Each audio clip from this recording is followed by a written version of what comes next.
Vamos ver ali então. Terceira observação. Os verbos assistir e obedecer. Os verbos assistir e obedecer. Vírgula. Embora sejam transitivos indiretos. Embora sejam transitivos indiretos. Vírgula. São apassivados na linguagem coloquial. São apassivados na linguagem coloquial. Os verbos assistir e obedecer, vírgula, embora sejam transitivos indiretos, vírgula, são apassivados na linguagem coloquial. Tudo bem? Cuidado com isso. Cuidado com isso. Muito cuidado. Olha aqui para o quadro. Presta atenção. Olha só. Os alunos, olha aqui. Os alunos assistiram ao filme. Os alunos obedecem ao diretor. É assim que se escreve na norma culta. Nós vamos ver regência verbal. Daqui a 2 aulas nós vamos ver regência verbal. Nós sabemos que o verbo assistir no sentido de ver, ele é transitivo indireto, ele pede objeto indireto, não é? Isso significa que eu tenho que dizer, eu assisti ao filme, não é? Eu assisti ao campeonato, eu assisti à partida com crase. O verbo assistir pede objeto indireto. E o verbo obedecer, ele pede objeto indireto sempre também. Tanto se referindo a pessoas quanto a coisas. Isso significa dizer que eu tenho que dizer eu obedeço ao meu pai e não eu obedeço ao meu pai. Eu obedeço ao regulamento e não eu obedeço o regulamento. Mas na linguagem coloquial e numa prova de português linguagem coloquial, leia-se linguagem errada, não é isso que a gente viu no primeiro dia, leia-se linguagem errada, nós colocamos objeto direto aqui. A gente diz os alunos assistiram ao filme e os alunos obedecem ao diretor. Bom, isso aqui é um verbo transitivo indireto, isso aqui é um sujeito ativo, os alunos estão praticando a ação, isso aqui é um objeto indireto. A mesma coisa, isso aqui é um verbo transitivo indireto, isso aqui é um sujeito ativo e isso aqui é um objeto indireto. O que nós fazemos, então, na linguagem coloquial? A gente troca o objeto direto o indireto pelo direto, né? Se eu colocar os alunos assistiram o filme e os alunos obedecem ao diretor, isso vira objeto direto. E se vira objeto direto, eu posso apassivar a oração, não é verdade? A oração, para ser apassivada, não tem que ter objeto direto. Então, na língua coloquial, a gente faz assim, ó. O filme foi assistido pelos alunos, não é? Pelos alunos. E eu faço assim também. O diretor é obedecido pelos alunos. O diretor é obedecido pelos alunos. Tá?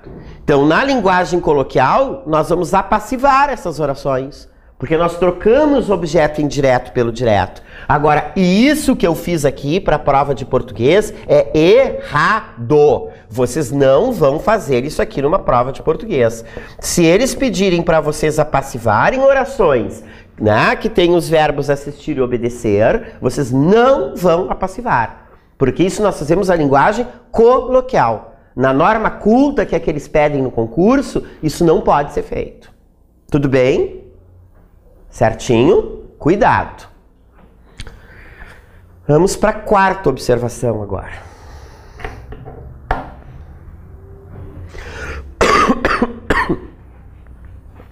Posso? Posso? 4ª? Os verbos ter e possuir.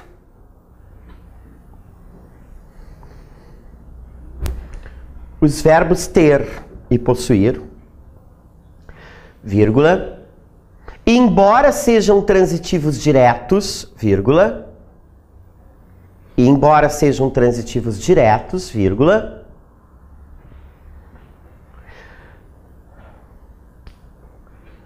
não podem ser apassivados,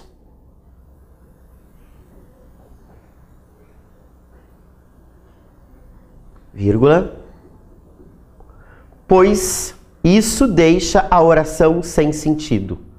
Pois isso deixa a oração sem sentido.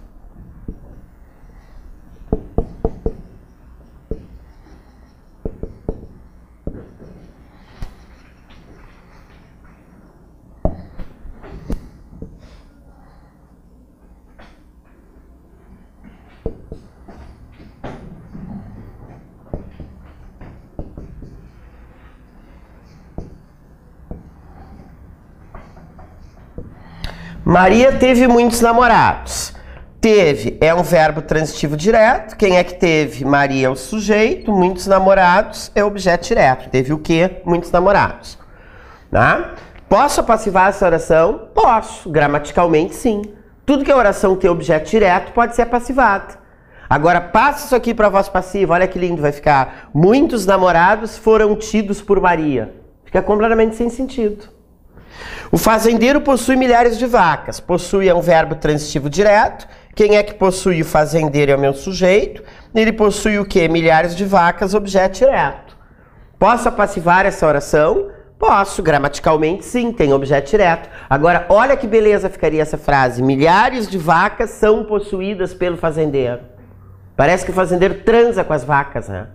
Fica com esse sentido. Milhares de vacas são possuídas pelo fazendeiro. Né? Então, a gente não vai apassivar esses dois verbos aqui, ainda que eles sejam transitivos diretos. Ok? Tá? Qual é a próxima? Número 5. Tá? Às vezes, vírgula, com crase, esse às vezes, vírgula, a preposição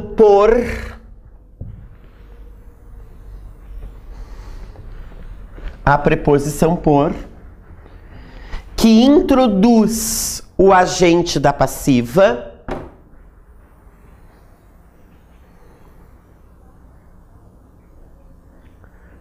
pode ser substituída pela preposição de. Às vezes, a preposição por, que introduz o agente da passiva, pode ser substituída pela preposição de. Ok? Olha só essa frasezinha aqui, ó. A terra era povoada de selvagens. Em vez de colocar a terra era povoada por selvagens, eu posso colocar a terra era povoada de selvagens. Por que essa frase está na voz passiva? Porque ela tem verbo ser mais particípio, né? Aqui é o meu sujeito passivo, certo? Porque a terra não está praticando ação nenhuma, ela está sofrendo ação de ser povoada. E esse de selvagens, então, vai ser o meu agente da passiva. Certo? Como é que eu passo essa frase para a voz ativa? Selvagens povoavam a terra. Tá? Então, ao invés de colocar aqui a preposição por, eu coloquei a preposição de. E neste caso também eu posso substituir o verbo era pelo verbo ser pelo verbo estar. Eu posso dizer a terra estava povoada de selvagens. Certo? Então, às vezes, em algumas situações, eu posso substituir o verbo ser pelo verbo estar. Não vi muitas questões disso em concurso, substituindo o verbo ser pelo estar, certo? Mas isso aqui já vi, tá? A preposição por sendo substituída pela preposição de. Ok? Certinho? Então tá. Então agora vamos tentar fazer os exercícios, esses que tem na folha aí. Em seguida a gente disponibiliza o gabarito para vocês. Tá bem? Vamos pegar o nosso próximo polígrafo aí, que é o uso dos pronomes. Isso aqui vocês têm que saber de cor, salteado e pulado, tá? Isso aqui vem muita questão em concurso sobre o uso de pronomes. Os pronomes, eles são super importantes, né? É uma classe de gramatical super importantes para a coesão textual, né? Isso é tudo que vocês vão rever agora, isso porque vocês já sabem, obviamente, né? Já estudaram isso. Vocês vão aplicar muito na redação também, tá? Nas provas de português, o que eles pedem basicamente pronomes? Eles pedem tudo, sabe? Que pronome tal, da linha tal, ele retoma que palavra do texto. Eles pedem isso, o pronome funcionando como elemento de coesão. Eles pedem muitas questões de uso do pronome relativo. Nós vamos ter que dar uma ênfase especial nos pronomes relativos, tá? Então, para agilizar um pouquinho, que é muita coisa, eu acho que vamos direto nas lâminas aqui, depois eu vou complementando aqui com o quadro, tá? Então, pronomes são palavras variáveis que acompanham ou substituem um substantivo. Pronome serve para acompanhar ou substituir um substantivo. Por que eu devo substituir um substantivo? Porque se eu repito um substantivo muitas vezes dentro do texto, esse texto se torna cansativo. É ou não é verdade? O cara é fanático pelo Grêmio. Ele é membro da torcida organizada do Grêmio. Mas aí sai um artigo, uma notícia na 0 Hora sobre o Grêmio, de 20 linhas, em que aparece 14 vezes a palavra Grêmio. Ele repugna. Ninguém atura ouvir o mesmo substantivo, muitas vezes. A Paula foi minha aluna ano passado. A Paula é tão legal. A Paula já passou num concurso. E o namorado da Paula está aqui. E eu vou ligar para a Paula daqui a pouco. E a Paula, vai vir aqui conversar comigo. Se eu falar mais uma vez o nome da palavra Paula, vocês me atiram uma cadeira por cima. E tem mais, vocês já não vão com a cara dessa Paula. Tá me entendendo? De tanto que eu falei o nome dela. Agora, se eu disser assim, a Paula foi meu aluno ano passado. Ela já passou no concurso e o seu namorado esteve aqui, E eu a encontrarei mais tarde. Eu usei ela, seu, e a, que são pronomes, e falei o substantivo Paula uma vez só. Então os pronomes servem para isso, Para substituir o substantivo. Por quê? Porque nós, seres humanos, somos seres avessos a repetições, Nós odiamos comer todos os dias a mesma comida, ainda que seja o nosso prato predileto. Nós odiamos usar todos os dias a mesma roupa, não é verdade? Eu não chego numa loja e digo assim, ai, que camisa linda, me veja 6. Então nós somos seres avessos a repetições. Então, palavras repetidas muitas vezes num texto, elas cansam a nossa beleza. Então aí para isso a gente usa os pronomes, Então são palavras variáveis, porque elas variam, elas têm masculino, feminino, singular e plural, que elas acompanham ou substituem o substantivo. Por essa função de acompanhar ou substituir o substantivo, a gente já pode classificar os pronomes em 2 grandes categorias. Eles podem ser pronomes adjetivos ou pronomes substantivos. Os pronomes adjetivos, eles acompanham o substantivo. Os pronomes substantivos, eles substituem o substantivo. Olha só essa frase. Minha poltrona é confortável, mas prefiro a tua. Este minha aqui, que é um pronome, está acompanhando o substantivo poltrona, é ou não é? Agora, este tu aqui é um pronome que está substituindo o substantivo poltrona. Então, esse minha é pronome adjetivo e esse tua é um pronome substantivo. Aí tu vai me dizer assim, tá, mas minha e tua não são pronomes possessivos, hein? São pronomes possessivos. Mas agora nós vamos fazer um combinado aqui. Isso é importantíssimo para essa prova de português.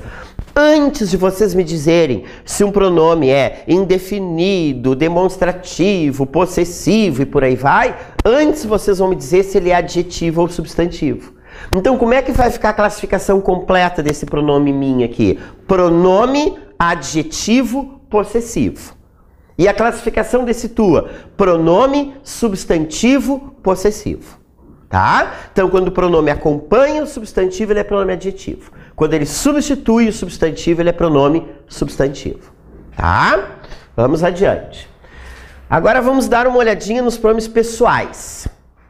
Tá? Eu acho que até vou colocar a classificação completa dos pronomes aqui, ó. Vocês podem acrescentar aí, porque tem todas aí nessas lâminas, certo? Mas aí fica melhor vocês terem essa classificação completa aqui. Existem 6 tipos de pronomes em português, não é verdade? Pessoais, possessivos. Os pronomes pessoais, por sua vez, eles podem ser de 3 tipos. Eles podem ser retos, eles podem ser oblíquos e eles podem ser pronomes de... Só um pouquinho. Retos, oblíquos e eles podem ser pronomes de tratamento. Tá? Então, tenho 3 tipos de pronomes pessoais: retos, oblíquos ou de tratamento. Eles podem ser possessivos, depois que mais? Demonstrativos. Que mais? Indefinidos. Interrogativos. Interrogativos. E relativos. Tá? Certo? Eu coloquei todos aí, obviamente, segundo o Celso Cunha, né? A gramática de vocês, tá? Agora, assim, ó, pro concurso eu investir em quais? Se vocês tivessem que estudar mais, assim, sabe? Os pessoais, os demonstrativos e os relativos. Esses 3 aqui são muito mais importantes para vocês, para esse concurso, tá? Certo? Muito bem. Embora tendo ali na lâmina, eu vou fazer um esqueminha aqui para vocês dos pronomes pessoais aqui no quadro, porque eu acho que é melhor de vocês entenderem aqui, certo? Então vamos colocar aqui, ó, pronomes pessoais. Olha só. Por que eles têm esse nome, hein, de pronomes pessoais? Porque eles são pronomes que servem para fazer referência a pessoas. Que pessoas? As pessoas do discurso, as pessoas que participam de um ato discursivo, né? Pessoas que falam, que ouvem, certo? Então, como só quem fala e quem ouve são pessoas, não é? Só pessoas que têm a capacidade de articular discurso, por isso que eles são chamados de pronomes pessoais. Existem basicamente, como eu coloquei aqui, 2 tipos de pronomes pessoais inicialmente, os retos e os oblíquos. E temos também os de tratamento que nós vamos ver daqui a pouquinho, tá? Mas vamos nos centrar aqui nos retos e nos oblíquos, certo? Bom, da onde vem, não sei se vocês já se questionaram, por que esse troço de reto e de oblíquo? Parece matemática isso, né? Por que essa classificação reto e oblíquo? Essa nomenclatura vem do latim, que foi, né, a língua que deu origem ao português. Em latim, se consideram coisas retas, coisas que atuam como sujeitos de verbos. E se consideram coisas oblíquas, coisas que atuam como complementos de verbo. Certo? Então, quando o pronome pessoal atuar como sujeito, ele vai ser utilizado na forma reta. Quais são os pronomes pessoais retos? Esses que vocês conhecem. Eu, tu, ele, né? Nós, vós e eles. Está ali, ó, na nossa lâmina ao lado. Eu, tu, ele, nós, vós, eles. Pronomes pessoais retos. Certo? Esses pronomes, eles vão atuar sempre como sujeitos de um verbo. Então, sempre que um pronome for sujeito de um verbo, ele tem que ser usado na forma reta. É por isso que eu digo que ela trouxe o livro para eu ler. Para eu ler e não para mim ler. Quem é que trouxe? Ela, sujeito. Pronome está atuando como sujeito, ó, está na forma reta. Tá? Para eu ler, quem é que lê? Eu. Né? O pronome está atuando como sujeito de novo, então na forma reta. Está sendo usado na forma reta. Tá? Quando o pronome atuar como complemento, como objeto, direto, indireto, como complemento nominal, aí ele vai ter que ser usado na forma oblíqua. Tá bem? Certo? Agora vamos ver quais são os pronomes oblíquos que substituem esses retos quando eles atuarem como complementos. Está ali na lâmina ao lado, tá? Não precisa vocês copiarem. Quais são os pronomes que substituem o eu? Me, mim, comigo. Me, mim, comigo. Ao tu, te, ti, contigo. Ao ele, o, a, lhe, se, si, consigo. Ao nós, nos, conosco. Ao vós, vos, convosco. Ao eles, os, as, lhes, se, si, consigo. Certo? Por que esses aqui são oblíquos? Porque esses vão substituir os retos quando eles atuarem como complementos de verbos. Tá? Por exemplo, se eu disser assim, ó, ela trouxe o livro para mim. O livro para mim. E bota um ponto aqui. Aí, não é? Ele vai virar pronome oblíquo.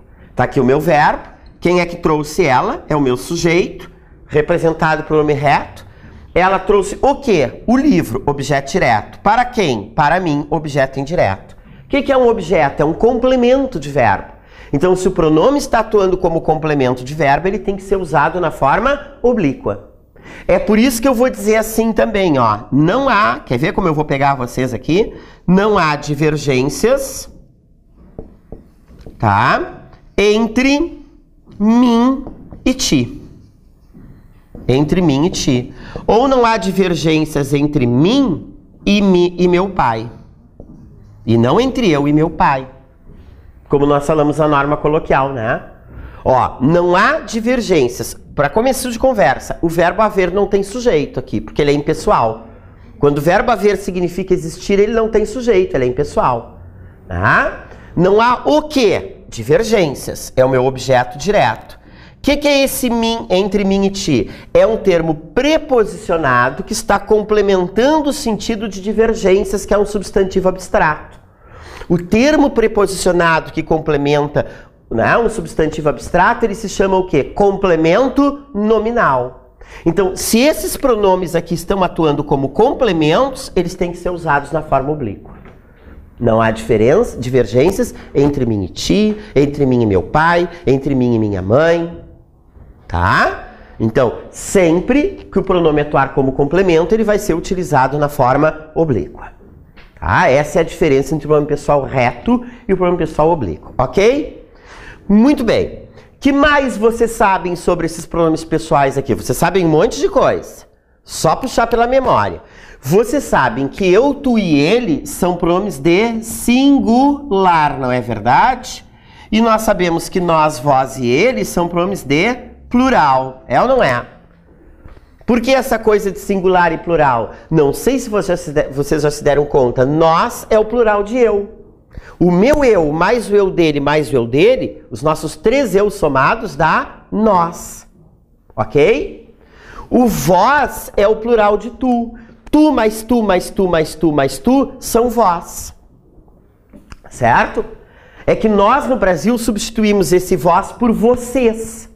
Cuidado, você e vocês não são pronomes pessoais, são pronomes de tratamento. Não são pronomes retos, perdão, são pronomes de tratamento.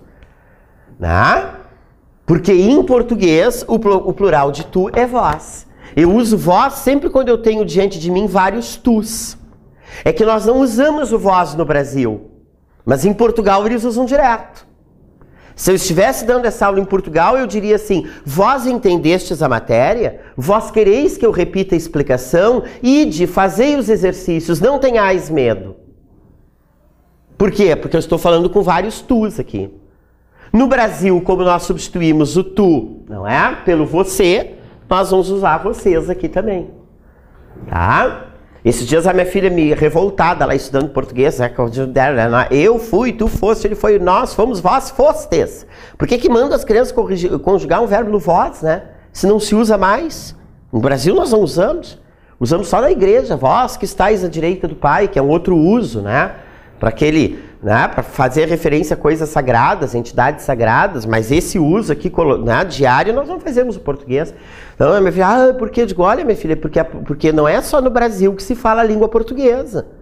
Né? A língua portuguesa se fala em mais 5 países. Né?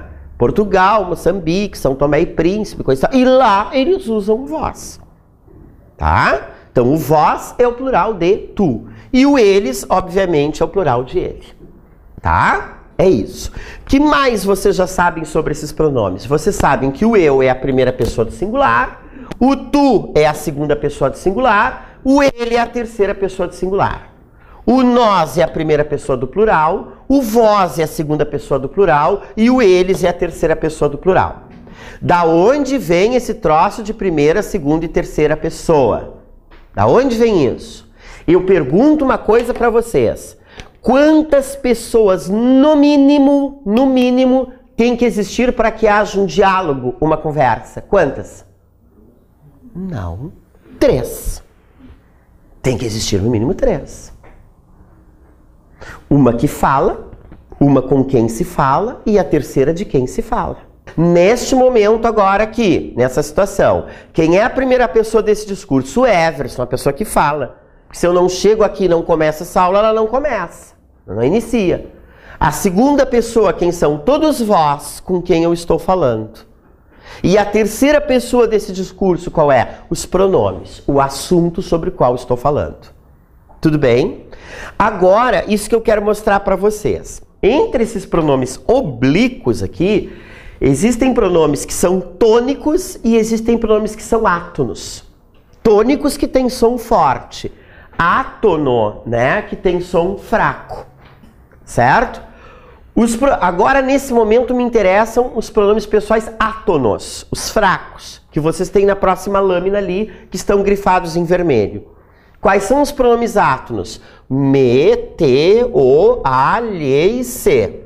Nos, vos, os, as, lhes e se. Esses pronomes aqui são pronomes pessoais átonos. Átonos, eles são fracos. São pronomes fracos. E se eles são pronomes fracos, eles não têm força suficiente para conquistar um lugar só deles dentro da frase. Tá me entendendo? Eles não têm tonicidade, força suficiente para dizer assim, essa posição da frase é minha e eu venho sempre aqui. Como eles são fracos, eles ficam boiando ao sabor da correnteza na frase. Tá? Isso aqui é uma frase. Eu sou um pronome átono, né? Não tenho força. Se eu tenho algo que me puxe para o início da frase, lá vou eu para o início da frase. Se não tem, eu vou para o fim. Se não, fico no meio. E assim eu fico boiando ao sabor da correnteza. Por isso é que muitas vezes ao escrever, eu tenho certeza que já aconteceu isso. Né? Por exemplo, a comarca desta cidade compromete-se ou se compromete? Onde é que eu coloco esse se? Já não aconteceu isso com vocês? Tem a dúvida, né? Justamente por isso, que esses pronomes não têm uma posição fixa dentro da frase. Então, em relação ao verbo, esses pronomes, eles podem ser colocados em 3 posições em relação ao verbo. Imaginem que essa barra preta que eu fiz aí seja um verbo. Esses pronomes oblíquos, esses átonos, eles podem ser colocados antes do verbo, no meio do verbo ou depois do verbo. Quando esses pronomes são colocados antes do verbo, eu tenho aquilo que eu chamo de próclise. Tá? Ele se compromete, olha, ele se comportou bem. Ele se comportou bem. Tá aqui o verbo comportou. E eu coloquei esse se antes do verbo. Eu tenho aquilo que eu chamo de próclise. Certo? Quando eu coloco o meu pronome no meio do verbo, eu tenho aquilo que eu chamo de mesóclise. Tá? Encontrar-te-ei às 10 horas. Tá aqui o meu verbo. Qual é o verbo? Encontrarei, ó. O verbo é encontrarei. Eu interrompi o verbo e no meio do verbo eu coloquei o pronome oblíquo. Mesóclise. Certo? E quando eu coloco o pronome no final do verbo, eu tenho aquilo que eu chamo de ênclise. Espero-te em casa. Espera é o meu verbo, coloquei o pronome depois dele, ênclise. Tá? Então, quando eu coloco o pronome antes do verbo próclise, no meio do verbo mesóclise, no final do verbo ênclise. Tá bem? Certo? As 3 posições que eu posso usar um pronome pessoal átono. Porque eles não têm uma posição fixa dentro da oração. Vamos adiante, então.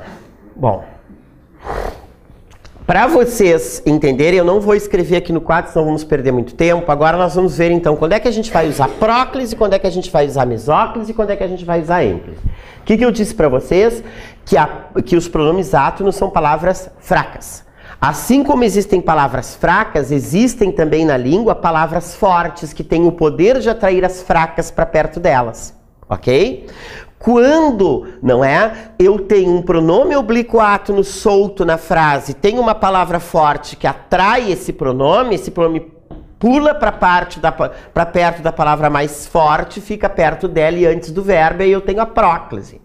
Quais são os 5 tipos de palavras que atraem o pronome oblíquo? Essas aqui, ó, as conjunções subordinativas, que nós vamos estudar na aula que vem. Todas aquelas causais, condicionais, temporais, quando, enquanto, embora, porquê, né? Certo? Então, quando eu tenho uma conjunção subordinativa dentro de uma frase e um pronome oblíquo átone, ele pula para perto da conjunção subordinativa e fica antes do verbo. Então, olha aqui, ó. Quando a encontraram, já era tarde. Ó, encontraram é o meu verbo. Eu coloquei o pronome antes do verbo, próclise. Por quê? Porque ele foi atraído por esse quando, que é uma conjunção subordinativa. Então, se aqui eu disser quando encontraram na, se eu botar esse pronome aqui, fica errado. Ele tem que ficar antes do verbo, porque ele foi atraído por essa palavra aqui. Como é que vocês vão resolver as questões de colocação pronominal nessa prova? Sempre por eliminação. A minha prioridade é usar sempre próclise. Eu tenho que fazer de tudo para colocar o meu pronome antes do verbo. Eu não posso sair colocando o pronome no final do verbo sem antes verificar se eu posso colocá-lo antes do verbo. Tá? Então a minha prioridade é sempre a próclise. Se eu não consigo usar próclise, eu vou tentar a minha segunda alternativa, que é a mesóclise, colocá-la no meio do verbo. Se eu não conseguir usar próclise nem mesóclise, só em último caso é que eu vou usar ênclise. Tá? Certo? Então aqui eu tenho que colocar esse pronome aqui porque tem a palavra atrativa e a prioridade é a próclise. Embora te obedeça, fui abordado na rua por engano, porque me pareço com meu irmão. Pareço é o meu verbo, coloquei o pronome antes do verbo próclise, por quê? Porque ele foi atraído pelo porquê, que é uma conjunção subordinativa. Então ficaria errado colocar assim, fui abordado na rua por engano porque pareço-me com meu irmão. Não posso usar a ênclise sem antes tentar usar a próclise. E eu tenho a palavra atrativa aqui. Então é próclise que vai. Embora te obedeçam, não concordam com as tuas ordens. A mesma coisa. Aqui está o verbo, o pronome antes próclise. Por quê? Porque ele foi atraído pelo embora, que é uma conjunção subordinativa. Então ficaria errado dizer embora obedeçam te. Caso se sintam desconfortáveis, podem afrouxar o cinto de segurança. A mesma coisa, sintam é o verbo, coloquei o pronome antes, porque foi atraído pelo caso, que é uma conjunção subordinativa. Então ficaria errado dizer caso sintam-se desconfortáveis, tá? São 5 tipos de palavrinhas que atraem o pronome. A primeira qual é? Conjunção subordinativa, tá ali. Próxima palavra que atrai os pronomes são os pronomes relativos, que nós vamos estudar minuciosamente, porque eles são importantíssimos. Isso vai cair na prova de vocês. Quais são os pronomes relativos? Aquelas 8 palavrinhas que tem ali. Que, quem, qual, cujo, onde, como, quando e quanto. Essas 8 palavras são os pronomes relativos. E essas 8 palavrinhas serão pronomes relativos quando forem substituíveis por o qual ou os quais. Mas isso é papo para mais tarde. Por enquanto eu só quero que vocês saibam que os pronomes relativos atraem o pronome oblíquo para perto do verbo. Ó, eu tenho verbos aqui, ó, emprestaram, separei, referes, mostrei, encontraram, comportamos, descontrola e devem. Os pronomes estão sempre antes do verbo, ó. Tudo próclise aqui. Por quê? Porque eles foram atraídos pelo pronome oblíquo, não é? Que tem poder atrativo. O livro que me emprestaram e não o livro que emprestaram-me. A mulher de quem me separei e não a mulher de quem separei-me. O assunto ao qual te referes e não o assunto ao qual referes-te.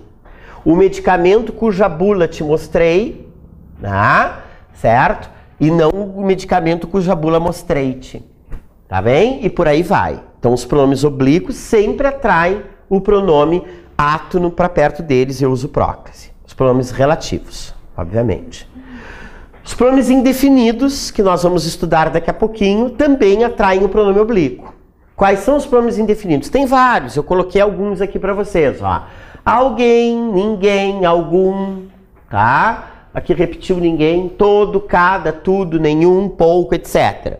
Tá? Então esses vão atrair o pronome oblíquo também, ó. Poucos o apoiaram, ó. O pronome tá antes do verbo, ficaria errado dizer poucos apoiaram no.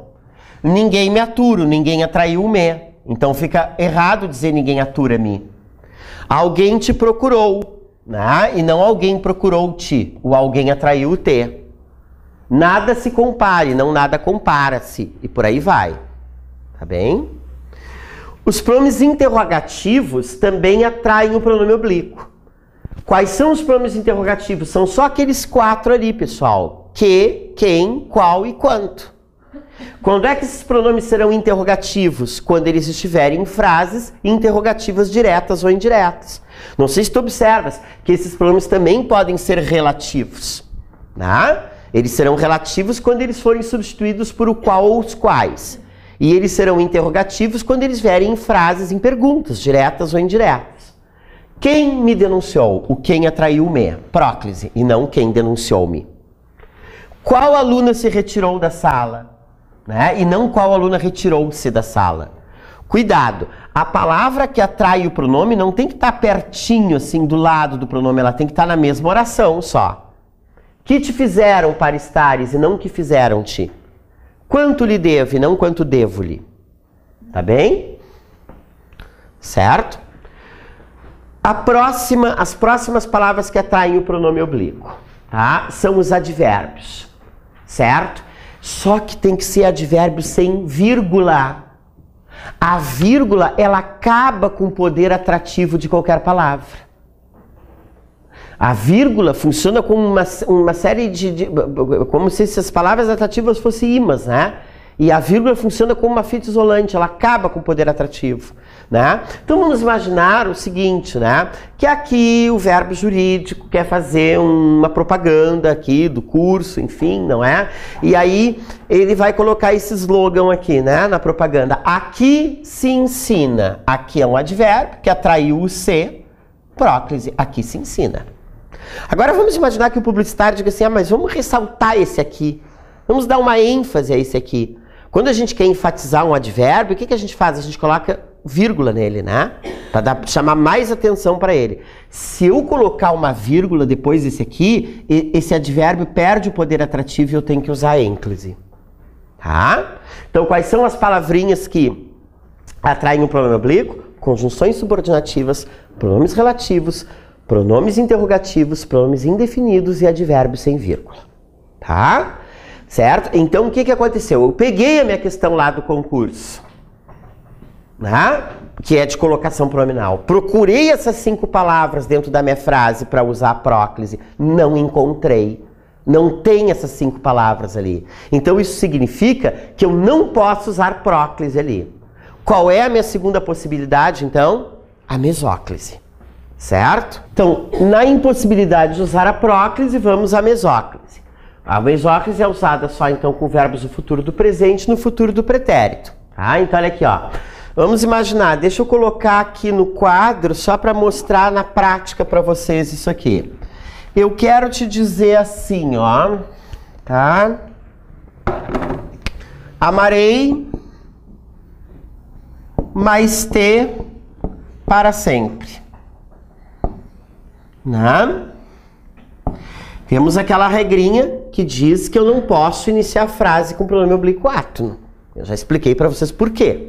Tá?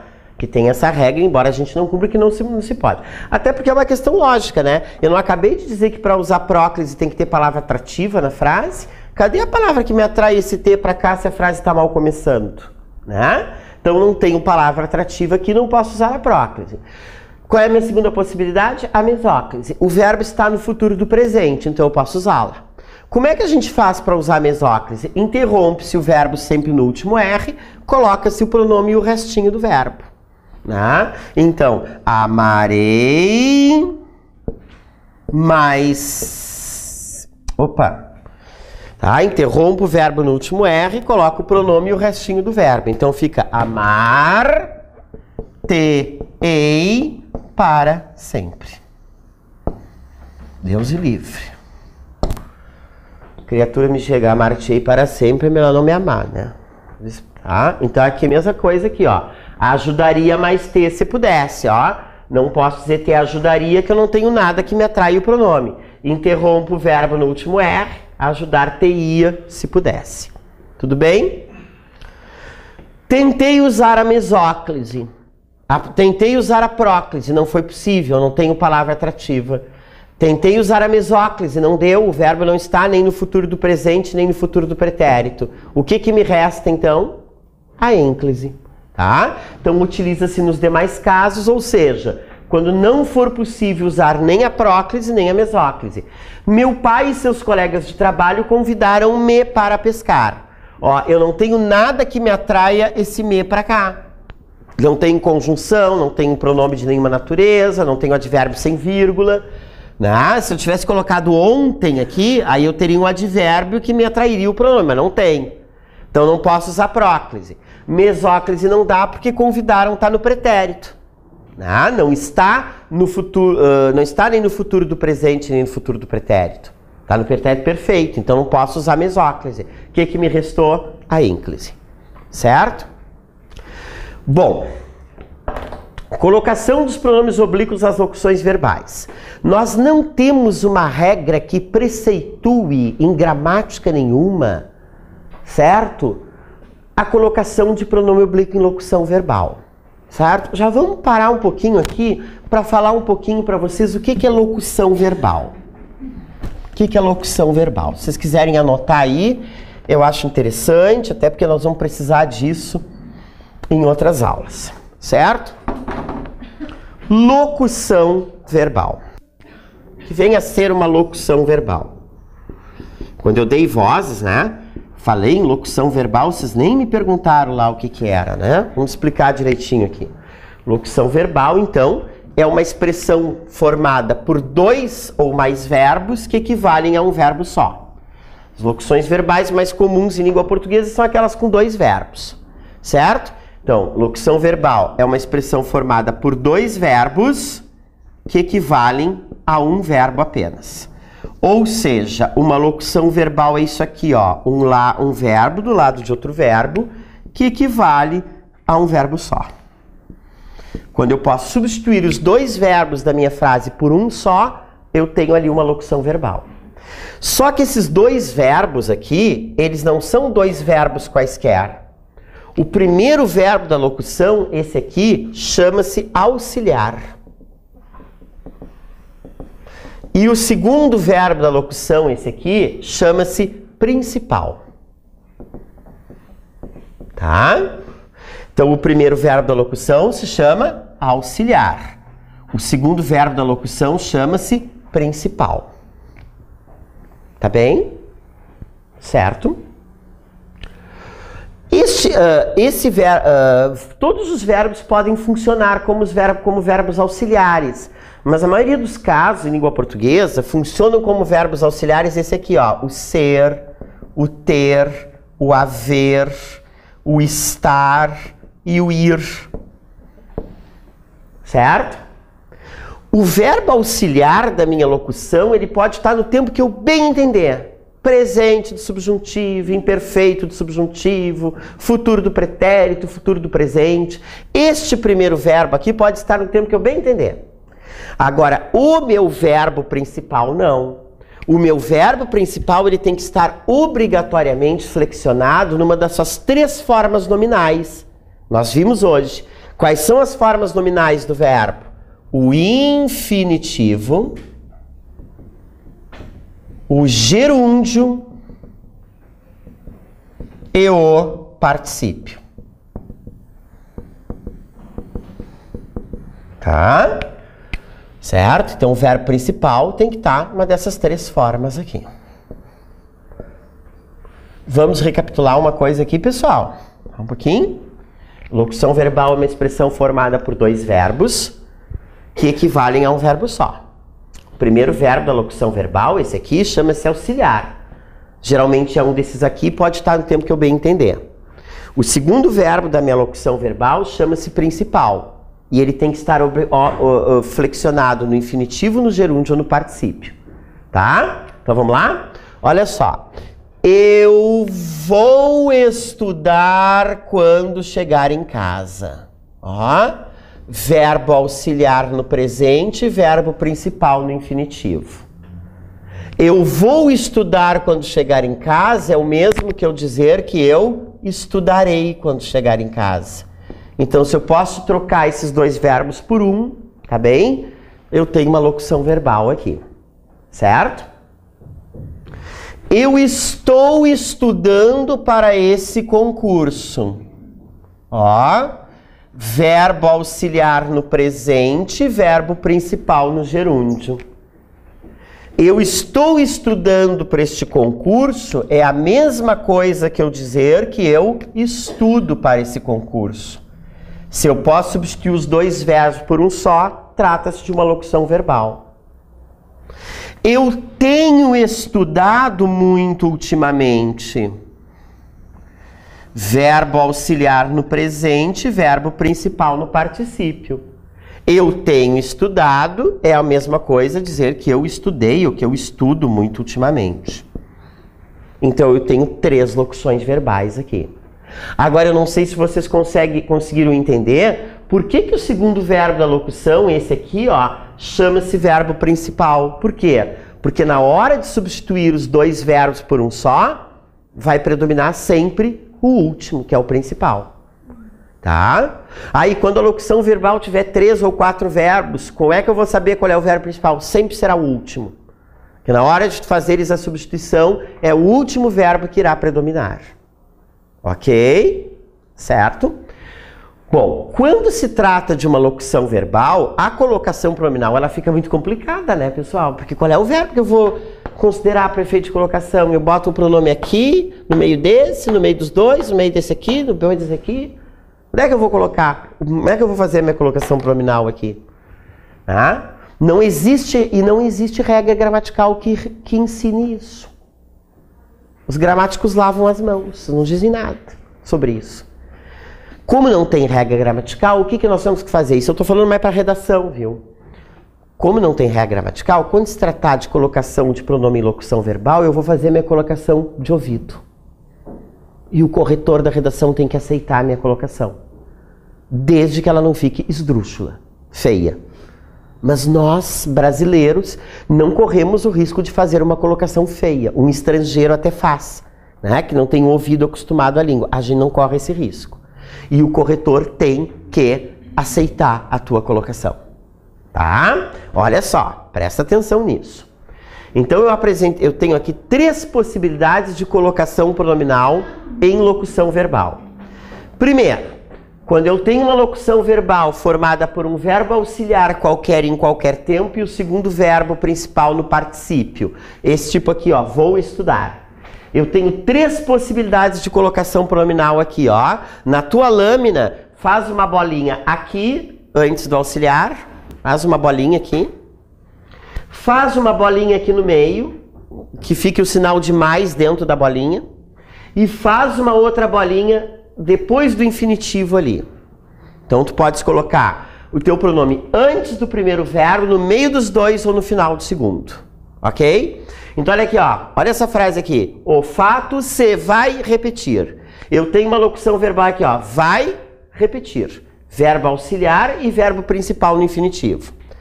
Posso colocar o pronome antes do verbo? Posso. O fato se vai repetir. Ai, mas no meu ouvido não fica bem isso. Não gostei. Eu também não gostei muito. Não gostou, bota no meio, ó. O fato vai se repetir.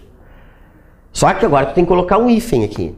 Sempre que o pronome cair depois de um verbo, tem que colocar o hífen dele.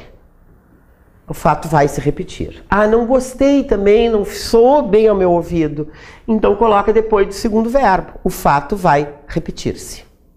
Ah, não gostei também. Então não bota nada. Substitui por outra coisa, porque são as 3 possibilidades que tu tens. Tá? Segundo caso de colocação pronominal. Quando eu tenho um verbo auxiliar qualquer em qualquer tempo e um verbo principal no gerúndio. Esse caso aqui do estou estudando.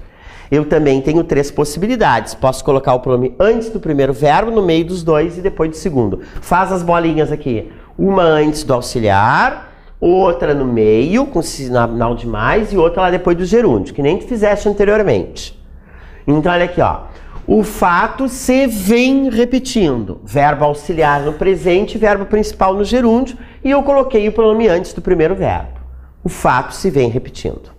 Não gostei? Coloco no meio dos dois. O fato vem se repetindo. Com hífen, obviamente. Não gostei? Coloco no final do segundo. O fato vem repetindo-se. Tudo bem? Terceiro e último caso de colocação pronominal e locução verbal, quando eu tenho um verbo auxiliar qualquer em qualquer tempo e um principal no particípio, que é o caso do tenho estudado aqui. Cuidado aqui. Aqui tu só tens duas possibilidades de colocação pronominal. Ou tu colocas antes do primeiro verbo, faz a bolinha lá antes do auxiliar. Ou tu colocas o pronome no meio dos dois, faz a bolinha no meio do lá. Agora, no final do segundo, nem pensar. Faz um sinal de proibido estacionar aí no final do particípio ali. É proibido estacionar verbo depois de particípio. Tá? São as três formas verbais que não admitem ênclise em português. O futuro do presente, darei-te, não existe. Eu digo te darei ou dar-te-ei. Futuro do pretérito, não existe daria-te. Eu digo te daria ou dar-te-ia. E o particípio, não existe pegado-se, feito-se, cortado-se. Só ser cortado. Tá? Então aqui, ó, eu vou ter duas possibilidades. O fato se tem repetido, coloquei pronome antes do primeiro verbo. Ou o fato tem se repetido, coloquei no meio dos dois. Terceira forma, não tem. Tá? Agora vamos dar uma viajadinha aqui, né, sobre em cima dos pronomes de tratamento, só para a gente terminar aqui. Eles são usados, os pronomes de tratamento são usados para tratamento cortês ou formal, né, um tratamento mais cerimonioso. No caso desses pronomes, a concordância do verbo é sempre feita com a terceira pessoa, viu? Assim, ó, tem gente que acha, pessoal, olha aqui, ó, que como tem voz no pronome aqui, vossa excelência, como tem vossa aqui, eu teria que colocar o verbo no nós. Então, eu digo, vossa excelência precisareis. Não, vossa excelência precisará. Tá? Quando vocês tiverem dúvida sobre a concordância do verbo no pronome de tratamento, substitui o pronome de tratamento por você. Seja ele qual for. Enfia você ali e concorda o verbo com você. Tá? Tudo que é pronome de tratamento, para fins de concordância, é como se fosse você. Ah, vamos adiante. Bom, o você, ele se originou do vossa mercê. E hoje ele é usado apenas para pessoas de tratamento... E hoje ele não é usado apenas para pessoa de tratamento cerimonioso. Tá? Aqui tem um errinho aqui. Até chegar a você, vossa mercê passou por essas formas. Vossa mercê, vós mercê, vossancê, cujas variantes populares são mercê, vancê e vassuncê. Usa-se para pessoas que gozam de nossa intimidade.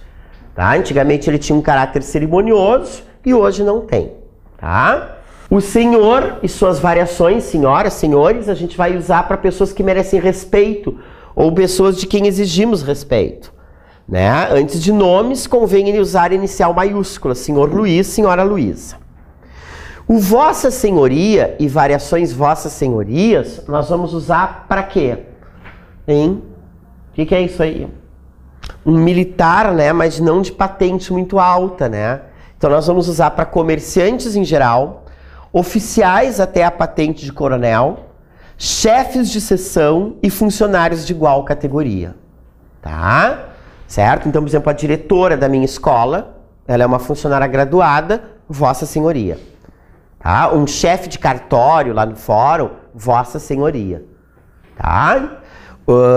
Pessoas que ocupam cargos assim como de presidência de clubes, diretorias de clubes ou instituições, né? O diretor do Grêmio Náutico Gaúcho, da União, vossa senhoria. Tá? Presidente do Sindicato dos Médicos, vossa senhoria. Tá? Senhora diretora, gostaríamos de comunicar a vossa senhoria que o funcionário Paulo Rodrigues não está lotado neste setor.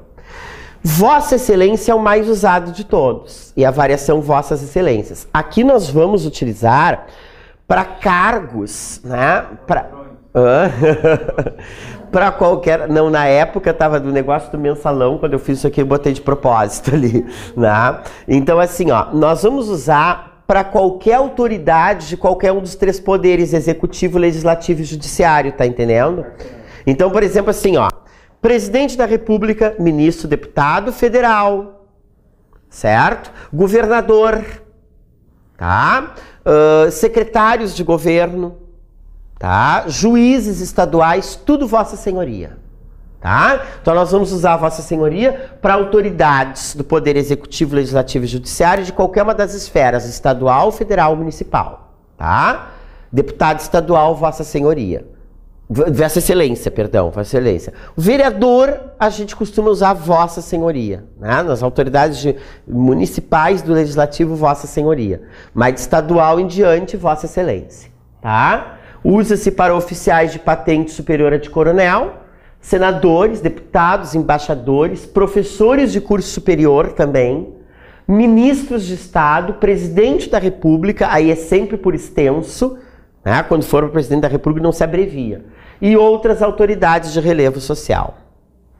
Comunicamos que Sua Excelência, Presidenta da República, não poderá comparecer ao evento, tá?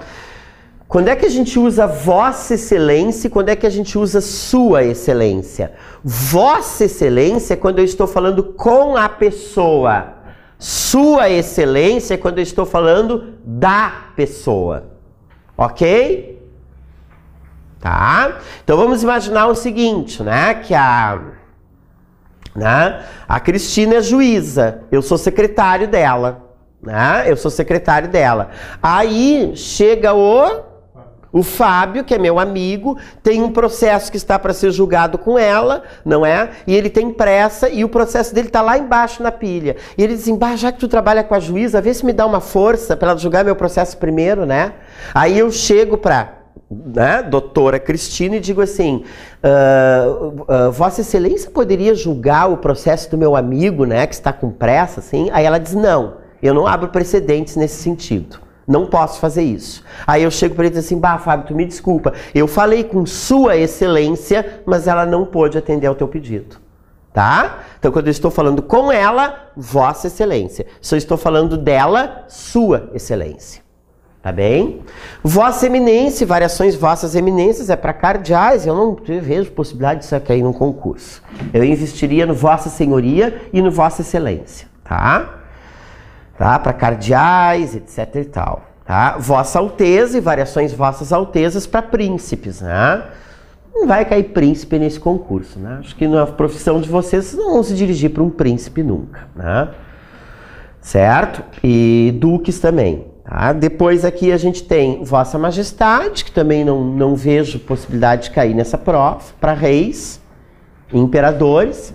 Vossa Excelência Reverendíssima e variações Vossas Excelências Reverendíssimas é para bispos e arcebispos. Vossa Reverendíssima e a variação Vossas Reverendíssimas é para sacerdotes e religiosos em geral.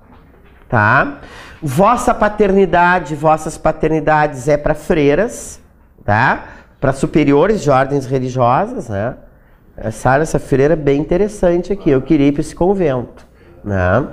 Tá? Queria que ela fosse minha madre, né? Essa freira. Tá? Vossa Magnificência e sua variação, Vossas Magnificências é para reitores, tá? Certo? Então, num discurso de formatura eu vou dizer, né? Excelentíssimo senhor José da Silva, magnífico reitor da Universidade Federal do Rio Grande do Sul. Tá? Certo?